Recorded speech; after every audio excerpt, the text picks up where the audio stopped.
You're being told to do more with less. Your headcount is frozen, and yet your customers still renew. Have you seen that reality as a head of customer success? Let me tell you one thing. The problem is not your performance. It's the number with which you're being measured. Hi, I'm Emily Bastrup. I'm a former head of customer success with over 20 years experience working with large enterprise customers.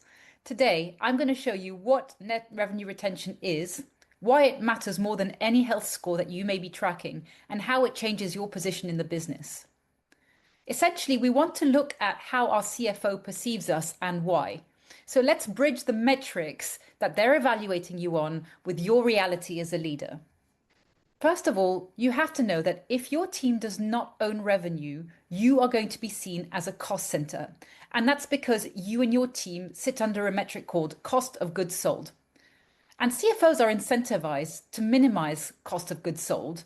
So that's why when you're fighting for budget, it makes perfect sense from their perspective to trim it because you're a cost. And cost impacts profit.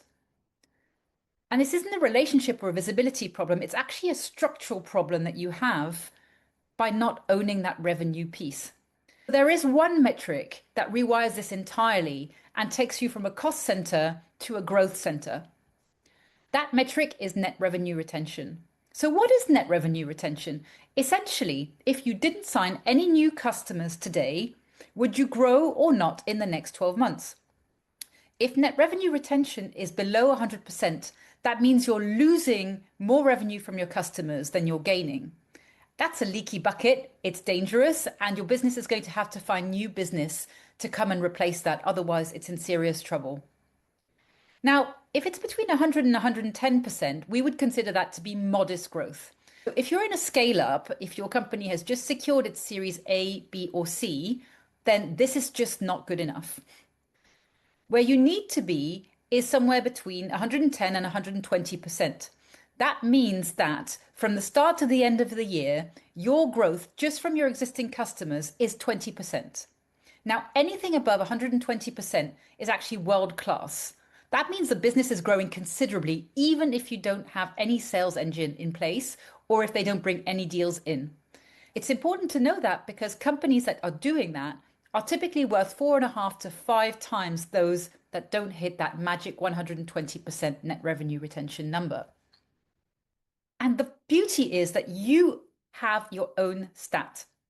Essentially, this number allows you to anchor value for your team and how you're contributing to building and growing the business.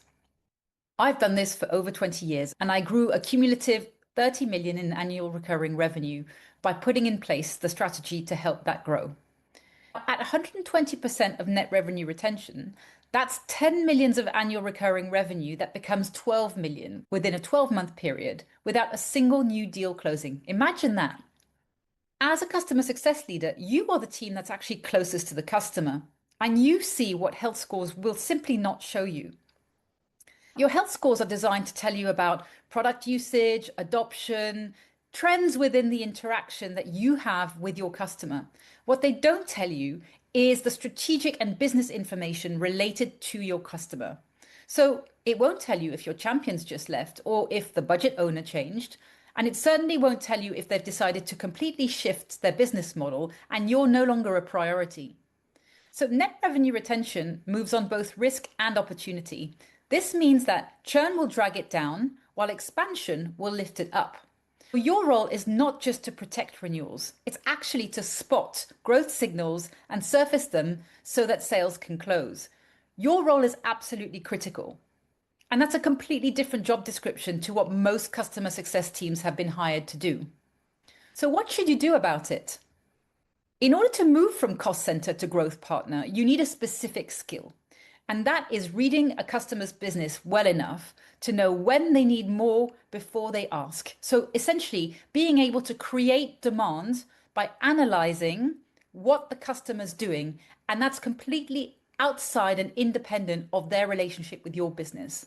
This is not account management and it's not upselling. We're not trying to replicate the role of a sales team here. It's called business acumen and it's applied in the customer context. Now, let me be honest. In my 20 years of experience, I have seen a common theme. CS has a different role from one company to the next.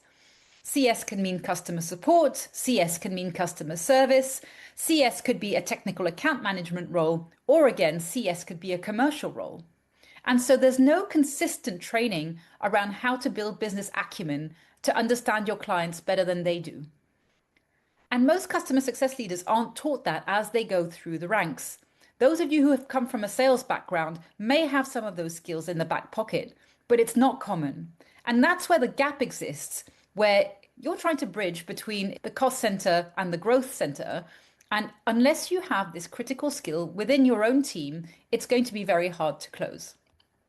I want to help you to bridge that gap. The first thing is getting very comfortable on what net revenue retention tangibly means for you and your team. What I've done to help is build a free net revenue retention course and a partner tool, which is a calculator that you can use to run your very own scenarios. So, what does net revenue retention look like in your business today? And what would it look like to get to 120%? That scenario planning can be linked directly to your own accounts, to your own world, and to your own team so that you can figure out what will really move the needle. The link is below the chat. What you'll get access to is the free course, which lasts about 15 minutes, a free calculator in which you can input your own numbers.